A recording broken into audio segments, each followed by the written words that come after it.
हम बच्चों की जो ऑटिस्टिक बच्चे हैं उनके लिए आज आलमी दिन भी मनाया जा रहा है, उनके ऊपर बात करते हुए अगर हम आ जाएं कि ये पैदाइशी तौर पर ऑटिस्टिक होते हैं या फिर इनके बाद ये ऑटिज़म का शिकार हो जाते हैं, पैदा होने के बाद मुहर्रिकात वजूहात क्या क्या हो सकती हैं?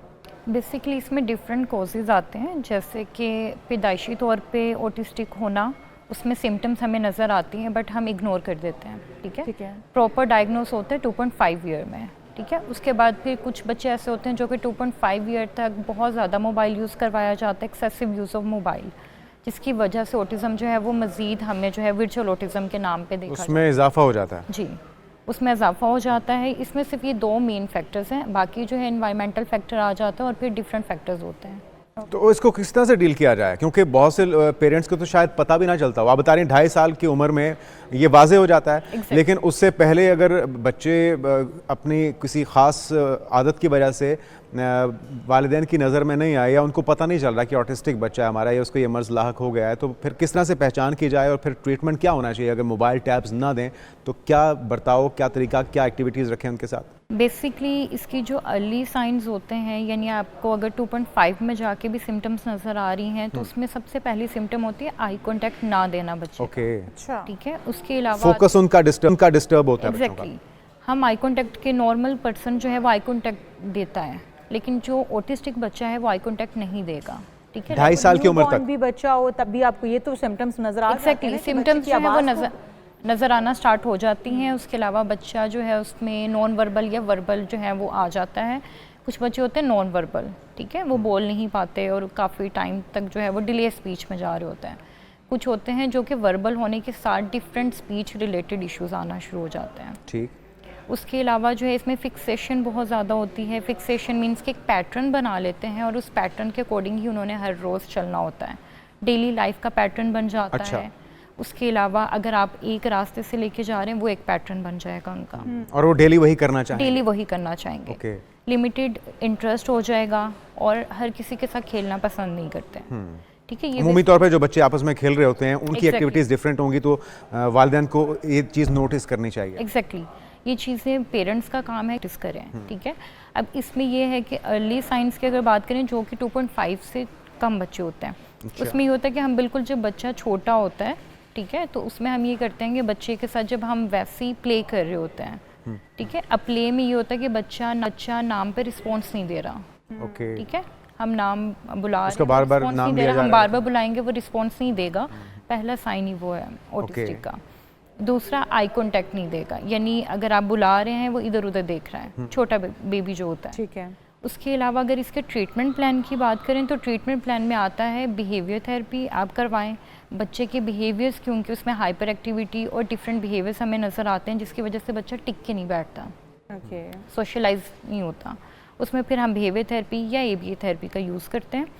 उसके अलावा अगर बच्चे में स्पीच रिलेटेड इशू आ रहा है, कुछ ऑटिस्टिक बच्चे होते हैं जिनमें स्पीच का इशू नहीं भी आता, ठीक है, तो उसमें फिर हम स्पीच थेरेपी यूज़ करवाते हैं अगर इशू आ रहा है। और कुछ बच्चे ऐसे होते हैं जो कि किसी भी सेंसरी इशू के साथ नहीं होते, ऑटिस्टिक बच्चे, अगर वो किसी भी सेंसरी इशू के साथ नहीं है तो जस्ट आप बिहेवियर और स्पीच करवा सकते हैं, अदरवाइज बिहेवियर लाजमी है। अच्छा, वैसे बच्चों को ट्रीट करना मुश्किल अमर है, और क्या ऐसा है कि अगर एक फैमिली में आपका एक बच्चा ऑटिस्टिक पैदा हुआ है तो खुदा ना खास्ता नेक्स्ट प्रेगनेंसी में नेक्स्ट बच्चे के अंदर भी वो जीन्स में ट्रांसफ़र हो सकता, मतलब आ सकती है वो? एग्जैक्टली, ये चांसेस बढ़ जाते हैं। ओके, तो ये बेसिकली ना इसके कुछ टेस्ट होते हैं जो कि डॉक्टर रिकमेंड करते भी हैं। अगर एक बच्चा आपका ऑटिस्टिक है, नेक्स्ट ना हो, उसके लिए फिर कुछ टेस्ट होते हैं ताकि पहले ही पता चल जाता है कि प्रेगनेंसी से पहले कि नेक्स्ट बेबी जो है वो ऑटिस्टिक है या नहीं है। तो फिर कौन से ऐसे टेस्ट हैं जो कपल को करवा लेने चाहिए कि कोई शादी से पहले भी, शादी से पहले, शादी के बाद, प्रेगनेंसी कंसीव करने से पहले जब प्लान कर रहे हैं वो, तो कौन से ऐसे टेस्ट हैं जो उनको करवा लेने चाहिए ताकि ऑटिस्टिक बच्चे जो कि माँ बाप के लिए पूरी ज़िंदगी का एक रोग बन जाता है वो पैदा ना हो सके? बेसिकली ये जो टेस्टिंग की बात है, ये जो प्रेगनेंसी रिलेटेड है, ये आपको ज़्यादा बेहतर जो है वो जर्नल फिजिशियंस बता सकते हैं, जो या फिर गायनाकोलॉजिस्ट। ठीक है, क्योंकि एज अ साइकोलॉजिस्ट। बिल्कुल ठीक है। अच्छा, ये बताइए सारी साहबा कि आपने बताया कि 2 या 2.5 साल के बाद तो फिर आप सारी थेरेपीज़ को इम्प्लीमेंट कर देते हैं, आपको जब पता चल गया कि बच्चा ऑटिस्टिक है, लेकिन उससे पहले थेरेपीज़ भी तो मुश्किल होंगी क्योंकि बच्चा उससे पहले सही तरह से बोल भी नहीं पा रहा होता और उससे पहले क्या क्या काम हैं जो आप एज ए फिजिशियन भी एक साइकोलॉजिस्ट की हैसियत से भी कर सकती हैं और पेरेंट्स भी कर सकते हैं ताकि उस बच्चे को नॉर्मल किया जा सके? क्या ये पॉसिबल भी होता है? अच्छा, बच्चे को नॉर्मल नहीं किया जा सकता, उसको मैनेज करवाया जा सकता है, उसके सिम्टम्स को बेहतर किया जा सकता है उसकी activity. And the second thing कि हम प्ले थेरेपी के थ्रू जो है बच्चे को काफ़ी चीज़ें सिखा सकते हैं। अच्छा, ठीक है। जैसे बच्चा जो है बात नहीं मान रहा तो हम मॉडलिंग कर सकते हैं, मतलब 2 पर्सन जो है फादर मदर मिलके जो है मॉडलिंग के थ्रू जो है वो बच्चे को सिखा सकते हैं, यानी डेमो, जिसको हम डेमो कहते हैं। एंड द सेकंड थिंग के बच्चे में अगर मज़ीद सिम्टम्स को हमने इन्हेंस करना है, हम कोई टैबलो कर लें या फिर बच्चों को इकट्ठा ग्रुप थेरेपी जो है वो करवा सकते हैं।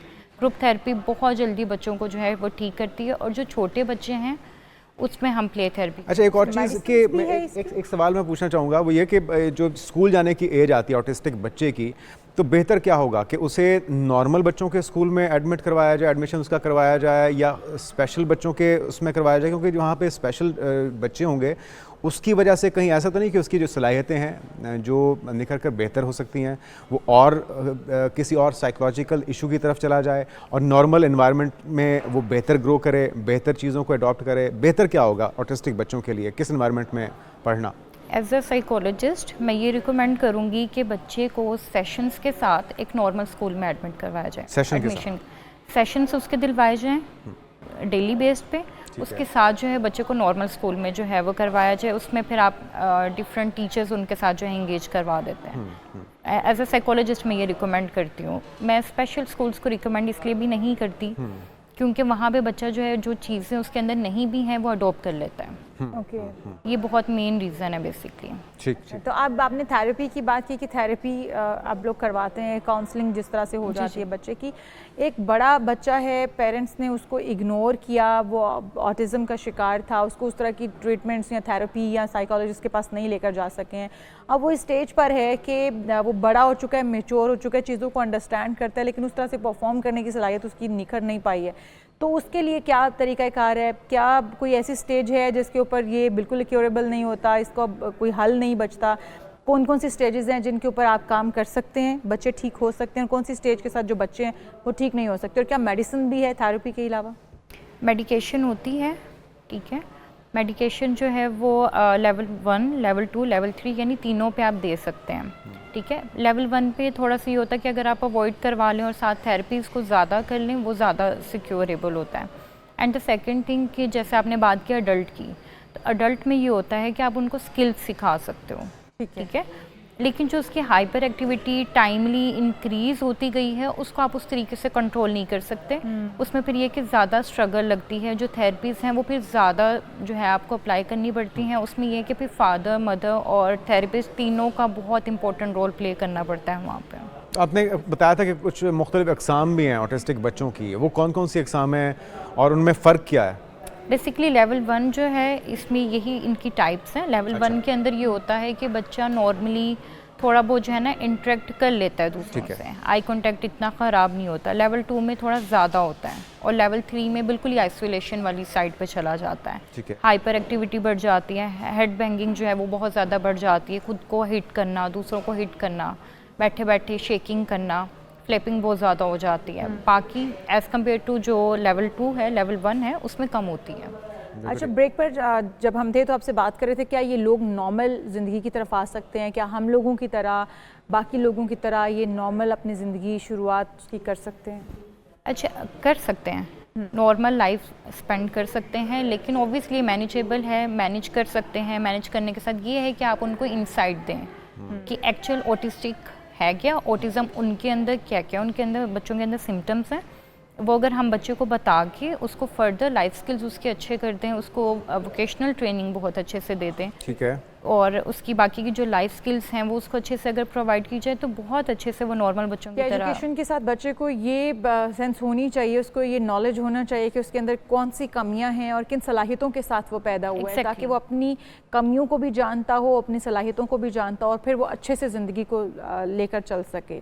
शादियाँ नॉर्मल होती हैं, आगे से उनके बच्चे अगर होते हैं ऑटिस्टिक बच्चों की, अगर शादियां हो जाती हैं, तो क्या उनको ऑटिस्टिक बच्चे को ऑटिस्टिक कपल ही तलाश करना चाहिए, पेयर अपना बनाना चाहिए, या फिर नॉर्मल बंदे के साथ या लड़की के साथ या लड़के के साथ शादी हो सकती है?